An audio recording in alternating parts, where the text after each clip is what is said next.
السلام علیکم ګرانو کتونکو، امید لرم چې روغ جوړ او خوشحاله به یاست. نن راختلی یم د یو بالا غونډۍ سر ته چې باران ډېر ښایسته موسم جوړ کړی دی او په دا ښکلا کې یو جلا خوند پیدا کړی دی.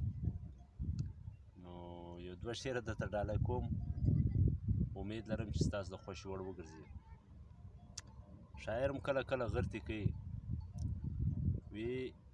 شاعر وی دا یو زه یم چې په ښکلو پسې ګرځم،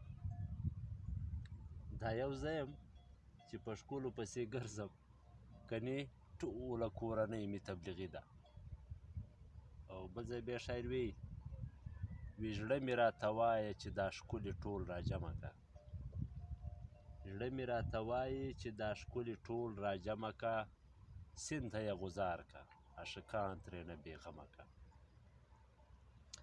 بل ځای بیا رحمان بابا وی بیا هغه د عشق خبره کوي که صورت د محمد نه وی پیدا کړې به خدای نه وه دا دنیا. او بل ځای بیا شاعر وی شاعر هم نه یم او په شعر باندې هم نه پوهېږم، شاعر هم نه یم او په شعر باندې هم نه پوهېږم، صفا صفا خبره وکئ د پښتو په ژبه.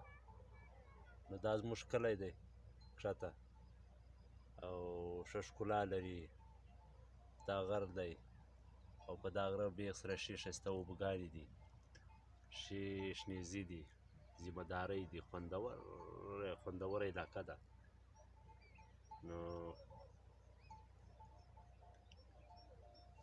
نور مو وخت نه اخلم، قدرمنو زما چینل در سره سبسکرایب کړئ، لایک او فالو. نور مو ښه ژوند غواړم، الله تعالی مو دنیا او آخرت ښایسته کړه. په مخه شه، هر چیرې چې یاسته خوشحاله، قدرمن او بریالي اوسئ.